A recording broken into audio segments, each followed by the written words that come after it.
अस्सलामुअलैकुम students, I hope you are fine. Welcome to psychology with Muqaddas. जैसे कि आप जानते हैं कि असाइनमेंट्स वगैरह आ रही हैं और ये सेमेस्टर स्प्रिंग 2023 की हेल्थ साइकोलॉजी PSY 408 की असाइनमेंट नंबर 1 आ चुकी है।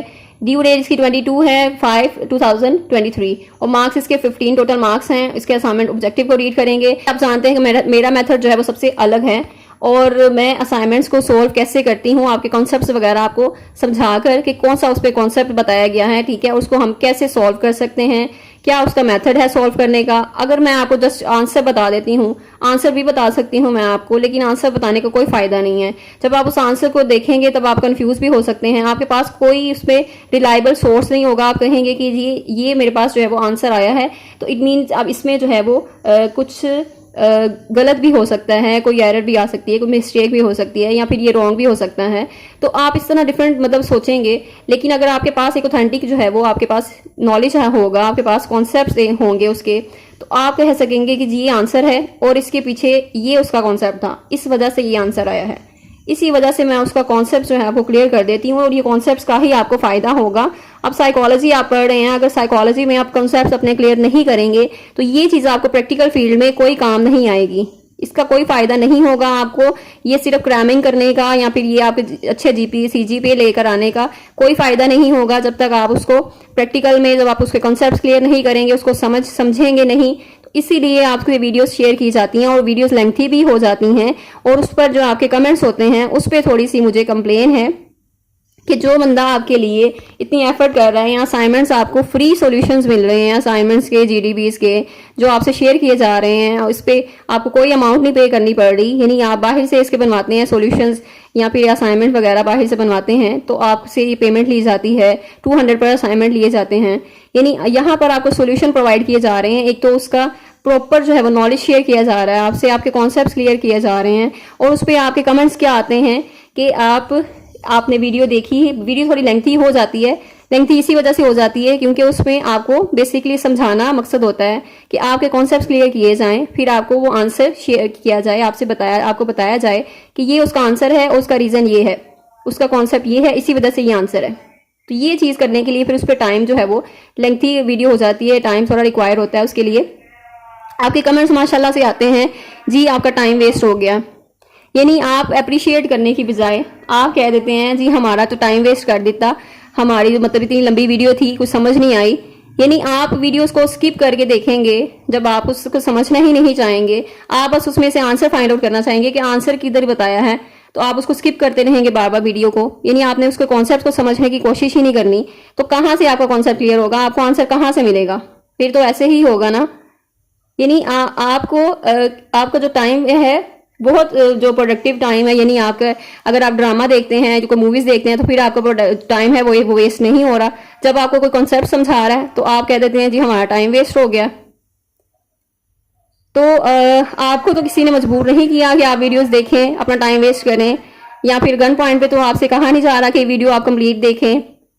ये वीडियोस आपकी रिक्वेस्ट पे ही बनाई जा रही हैं, स्टूडेंट्स की रिक्वेस्ट पे ही बनाई जा रही हैं।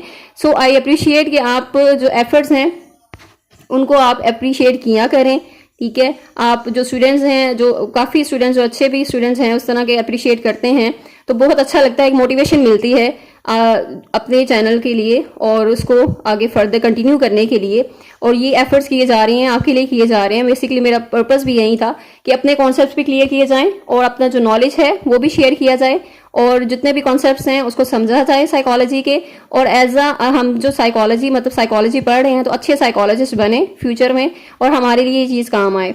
तो ये पर्पस है। इसको कंटिन्यू तभी किया जा सकता है जब आप लोगों की सपोर्ट होगी, आप लोगों की मोटिवेशन होगी, आप लोगों की अप्रिसिएशन होगी जो भी एफर्ट्स की जा रही हैं उस पर। और यही अप्रिसिएशन जो है वो इस चैनल की प्रमोशन के लिए काम आएंगी और आगे जो फर्दर हम कंटिन्यू करेंगे इस चीज़ को लेकर। और इंशाल्लाह बहुत से कॉन्सेप्ट्स जो हैं हम उसको डिस्कवर करेंगे, एक्सप्लोर करेंगे साइकोलॉजी को मज़ीद।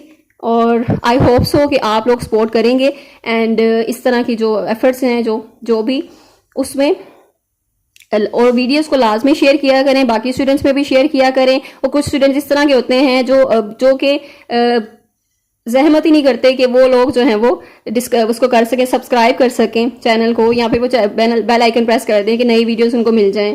तो काइंडली इस तरह ना किया करें। जो भी वीडियोस आपको देख रहे हैं, जो भी देख रहे हैं असाइनमेंट सॉल्यूशन, जीडीपी सॉल्यूशन, ये जो भी वीडियोस हैं उसको आपने लाइक भी करना है, उसको शेयर भी करें, सब्सक्राइब भी करें, बेल आइकन भी प्रेस करें ताकि नई वीडियोस आपको मिल जाएं और बार बार आपको यूट्यूब पे सर्च ना करनी पड़े। और यूट्यूब पे सर्च करते हैं तो ऊपर मेरी वीडियोस ही आएंगी, यानी जो भी सोल्यूशन आपको प्रोवाइड किए जा रहे हैं 100% ऑथेंटिक सोल्यूशन होते हैं, राइट सोल्यूशन होते हैं।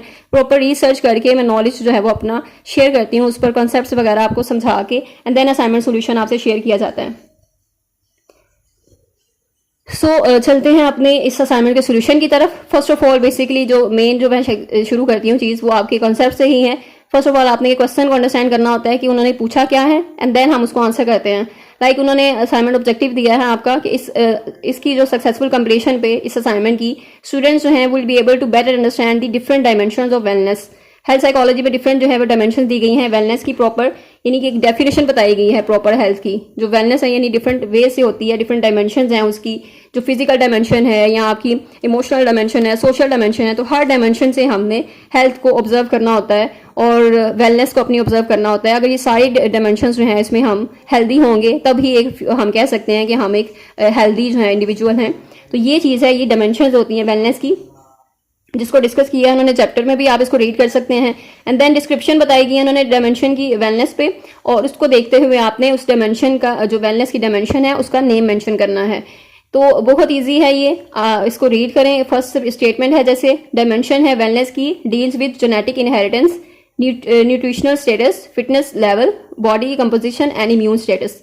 तो ये सारी चीज़ें किस में आती हैं, ये आपकी फिजिकल डायमेंशन में आती हैं, यानी आपकी फिजिकल से रिलेटेड हैं तो ही फिजिकल डायमेंशन में आती है। सिंपल आपने उसके नेम मेंशन करना है, फिजिकल डायमेंशन, एंड देन या फिजिकल आप लिखते हैं जस्ट।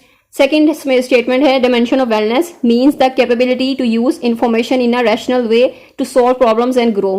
ठीक है, यानी आप अपनी प्रॉब्लम्स को सॉल्व कर सकते हैं रैशनल वे में एंड ग्रो कर सकते हैं। तो that is your intellectual dimension. Third is dimension of wellness involves with your feelings, having the ability to express them and being able to control them when necessary. यानी अपनी feelings को आप control कर सकते हैं, एक्सप्रेस कर सकते हैं उसको। ठीक है, तो ये सारी चीजें आती हैं आपकी इमोशनल वेलनेस में, तो ये इमोशनल डायमेंशन है। फोर्थ है the dimension of wellness relates to form friendship, have intimate relationships, give and receive love and affection and accept others unconditionally. तो that is your social dimension. ठीक है, इसमें social सारी चीजें, फ्रेंडशिप वगैरह वो सब चीजें आ जाती हैं। एंड देन फिफ्थ है the dimension of wellness concerns with the sense of interconnectedness, a feeling that somehow some way we are all in this together. So that is your spiritual dimension. Then the dimension of wellness covers the environment that greatly affects overall health and personal safety by influencing whether you are at risk for and fear issues such as theft, crime या violence. तो ये आपकी आ जाती है environmental, जो environmental factors हैं वो, तो ये इन्वायरमेंटल डायमेंशन आ जाती है, डायमेंशन आ जाएगी इसमें. And then next question is your biopsychosocial model. अब बायोसाइकोसोशल मॉडल को उन्होंने कहा है कि आपने उसको एक्सप्लेन करना है कि व्हाट इज बायोसाइकोसोशल मॉडल. ठीक है, इसके 3 मार्क्स हैं. जो ऊपर जो नेम थे डायमेंशन के उनके 2 मार्क्स थे ईच डायमेंशन के. तो इस तरह आपके जो 6 डायमेंशन थी उनके जो मार्क्स थे वो टोटल 12 मार्क्स हो गए. एंड देन 3 मार्क्स आपके इसके क्वेश्चन के हो गए. और इस क्वेश्चन को आपने सोल्व करना है, इसकी आपने बतानी है, डेफिनेशन बतानी है कि बायोसाइकोसोशल मॉडल में क्या होता है. तो बायोसाइकोसोशल मॉडल में जैसे कि bio stands for biology and psycho stands for psychology and इनके psychological factors and social stands for social factors जो हैं आपके. तो इसमें तीनों चीजें आ जाती हैं, यानी कि बायोलॉजिकल फैक्टर्स आ जाते हैं आपके बिहेवियर को एक्सप्लेन करने के लिए, psychological factors and social factors. तो ये तीनों फैक्टर्स हम इसमें देखते हैं किसी भी बिहेवियर को एक्सप्लेन करने के लिए. और इसकी जो प्रॉपर डेफिनेशन है वो आपको बुक में मिल जाएगी. एंड देन इसको मजीद जो फर्दर जो आप इसको एक्सप्लेन कर सकते हैं इस तरह कि किसी भी बिहेवियर को अंडरस्टैंड करने के लिए हम उसके तीनों एस्पेक्ट्स जो हैं वो देखते हैं, biological, psychological and social factors. ठीक है, बायोलॉजिकल फैक्टर्स देखते हैं आप अपनी ब्रेन से रिलेटेड, यानी कि ब्रेन एनाटॉमी देखते हैं, ब्रेन केमिस्ट्री देखते हैं, आप जीन्स देखते हैं, जेनेटिक इनहेरिटेंस देखते हैं, सब कुछ. एंड साइकोलॉजिकल फैक्टर्स में आप देखते हैं उसका जो मेंटल लेवल है. ठीक है, जिन साइकोलॉजिकल जो फैक्टर्स हैं, जो इमोशंस हैं, जो बिहेवियर्स हैं, जो थॉट्स हैं उसकी. ठीक है, सोशल फैक्टर्स में देखते हैं आपकी जो सोशल लाइफ है, फ्रेंड्स हैं, फैमिली है, उनके साथ जो कनेक्शन है और जो बॉन्डिंग है उस चीज को देखते हैं.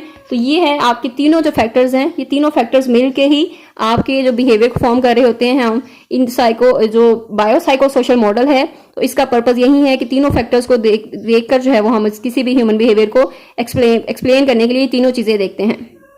So I hope I made it clear. अगर कोई कंफ्यूजन है, you can ask in comment section, and don't forget to share this video with other students, and don't forget to subscribe and also press the bell icon for more updates. Thank you so much.